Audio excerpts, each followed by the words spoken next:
ഇന്ന് ഞാൻ നിങ്ങളുടെ മുമ്പിൽ എത്തിയിരിക്കുന്നത് ഇന്നലെ നടന്ന കണ്ണൂർ കൊല്ലം LDCയിൽ ചോദിച്ച ആനുകാലിക വിഷയത്തിലെ ഏറ്റവും ഇമ്പോർട്ടൻ്റ് ആയിട്ടുള്ള ഒരു ഭാഗവുമായിട്ടാണ്. ഏതാണ് ആ ഭാഗം? വനിതാ കമ്മീഷൻ. ഇന്നലെ ചോദിച്ച ചോദ്യം ആരെങ്കിലും കണ്ടിരുന്നോ? 2024 നിലവിൽ ദേശീയ വനിതാ കമ്മീഷൻ അധ്യക്ഷ ആരാണ്? രേഖ ശർമ്മ.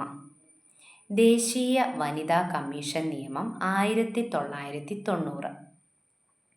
സ്ത്രീകൾക്കെതിരെ വർദ്ധിച്ചു വരുന്ന മനുഷ്യാവകാശ ആക്രമണങ്ങളെ തടയാനും സ്ത്രീകൾ നേരിടുന്ന പ്രശ്നങ്ങളിൽ പരമാവധി നീതി ഉറപ്പുവരുത്തുക എന്ന ലക്ഷ്യത്തോടെ ഇന്ത്യൻ പാർലമെൻറ്റ് 1990 പാസാക്കിയ നിയമമാണ് ദേശീയ വനിതാ കമ്മീഷൻ നിയമം 1990. ലോകസഭ അവതരിപ്പിച്ചത് 1990 മെയ് 22. രാഷ്ട്രപതി ഒപ്പുവെച്ചത് 1990 ഓഗസ്റ്റ് 30. ഈ നിയമപ്രകാരം ആദ്യ ദേശീയ വനിതാ കമ്മീഷൻ നിലവിൽ വരുന്നത് 1992 ജാനുവരി 31. നിയമത്തിൽ ഏത് അധ്യായത്തിലാണ് ദേശീയ വനിതാ കമ്മീഷനെക്കുറിച്ച് പ്രതിപാദിച്ചിരിക്കുന്നത് എന്ന് ചോദിച്ചാൽ ഏതെന്ന് പറയും? അധ്യായം 2. അധ്യായം 2ലാണ് ദേശീയ വനിതാ കമ്മീഷനെക്കുറിച്ച് പ്രതിപാദിച്ചിരിക്കുന്നത്. സെക്ഷൻ ചോദിച്ചാൽ 3 മുതൽ 9 വരെ. ആസ്ഥാനം ചോദിച്ചു കഴിഞ്ഞാൽ നിർഭയ ഭവൻ, ന്യൂഡൽഹി. ഇനി ചോദിക്കാൻ കൊള്ളുന്ന ഒരു ചോദ്യമാണ്, ദേശീയ വനിതാ കമ്മീഷൻ ഒരു സ്റ്റാറ്റ്യൂട്ടറി ബോഡിയാണോ അതോ ഒരു ഭരണഘടനാ സ്ഥാപനമാണോ? ചോദിച്ചാൽ എന്തെന്ന് പറയും? തീർച്ചയായും നമുക്ക് പറയാം, ഒരു സ്റ്റാറ്റ്യൂട്ടറി ബോഡിയാണ്. എന്താണ് സ്റ്റാറ്റ്യൂട്ടറി ബോഡി? ഇന്ത്യൻ പാർലമെൻറ്റ് പാസ്സാക്കുന്ന നിയമത്തിൻ്റെ അടിസ്ഥാനത്തിൽ നിലവിൽ വരുന്ന ഏതൊരു സ്ഥാപനത്തെയും നമുക്ക് സ്റ്റാറ്റ്യൂട്ടറി ബോഡി എന്ന് പറയാം. എക്സാമ്പിൾ ഏതൊക്കെയാണ്?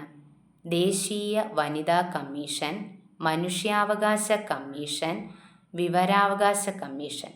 ഇനി കോൺസ്റ്റിറ്റ്യൂഷണൽ ബോഡി ഏതൊക്കെയാണ്? അല്ലെങ്കിൽ കോൺസ്റ്റിറ്റ്യൂഷൻ ബോഡിയാണോ, കോൺസ്റ്റിറ്റ്യൂഷണൽ ബോഡി ഭരണഘടനാ സ്ഥാപനം ആണോ എന്ന് എങ്ങനെ തിരിച്ചറിയാം? ഭരണഘടനയിൽ പ്രത്യേക ആർട്ടിക്കിളോടെ പ്രതിപാദിച്ചിരിക്കുന്ന ഏതൊരു സ്ഥാപനങ്ങളെയും നമുക്ക് എന്താണ്? ഭരണഘടനാ സ്ഥാപനം എന്ന് പറയാം. എക്സാമ്പിൾ ചോദിച്ചാൽ ഫിനാൻഷ്യൽ കമ്മീഷൻ, ധനകാര്യ സ്ഥാപനം. ആർട്ടിക്കിൾ 280 ഭരണഘടനയിൽ ധനകാര്യ സ്ഥാപനം അല്ലെങ്കിൽ ഫിനാൻഷ്യൽ കമ്മീഷനെക്കുറിച്ച് പ്രതിപാദിച്ചിരിക്കുന്നത്. ഇനി ഏത് മന്ത്രാലയത്തിന് കീഴിലാണ് ഇത് പ്രവർത്തിക്കുന്നത്? ശിശു വികസന മന്ത്രാലയം, ministry of women and child development. ഇനി പ്രസിദ്ധീകരണം ചോദിച്ചാൽ രാഷ്ട്ര മഹിള. അംഗങ്ങൾ 1 ചെയർപേഴ്സൺ, 5 അംഗങ്ങൾ, 1 മെമ്പർ സെക്രട്ടറി. ചെയർപേഴ്സണെ നാമനിർദ്ദേശം ചെയ്യുന്നത് കേന്ദ്ര സർക്കാർ. ഇനി ആദ്യ അധ്യക്ഷ ചോദിച്ചാൽ ജയന്തി പട്നായക്, 1992 to 1995. ഇനി നിലവിലെ അധ്യക്ഷ രേഖ ശർമ്മ, 2018 മുതൽ ഇങ്ങോട്ട് 2024. നിലവിലെ അധ്യക്ഷ രേഖ ശർമ്മ.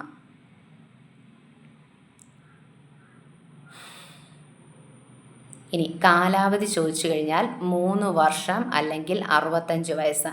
65 വയസ്സ് എന്നുള്ളത് നിയമത്തിൽ പ്രതിപാദിച്ചിട്ടില്ല. ഇനി ദേശീയ വനിതാ കമ്മീഷനിലെ ആദ്യ പുരുഷ അംഗം അലോക് റാവത്ത്. 2 തവണ അധ്യക്ഷസ്ഥാനം. ഈ അധ്യക്ഷസ്ഥാനം വഹിക്കുന്ന വ്യക്തികളാണ് ഗിരിജ വ്യാസും രേഖ ശർമ്മയും. ഇനി ആദ്യ മെമ്പർ സെക്രട്ടറി ഉമാ പിള്ള. നിലവിലെ മെമ്പർ സെക്രട്ടറി മിത രാജീവ് ലോച്ച്, 18ാമത്തെ ആള്. ഇത്രയാണ് ഇന്ന് നിങ്ങളുടെ മുമ്പിൽ ഞാൻ കൊണ്ടുവരാൻ ഉദ്ദേശിച്ച ഫാക്റ്റുകൾ. ഇഷ്ടപ്പെട്ടു, മനസ്സിലായി, പഠിച്ചു എന്ന് വിശ്വസിക്കുന്നു. ഇഷ്ടപ്പെട്ടാൽ മാത്രം ചാനൽ സബ്സ്ക്രൈബ് ചെയ്യുക. ഉപകാരപ്രദമെന്ന് തോന്നിയാൽ മാത്രം ലൈക്ക് ചെയ്യുക. മാക്സിമം ആളുകളിലേക്ക് ഷെയർ ചെയ്യുക. ഇനി അടുത്ത ഇമ്പോർട്ടൻ്റ് വീഡിയോ വരുന്നതുവരെ കാത്തിരിക്കുക. ഉടനടി തന്നെ കാണാം. നന്ദി.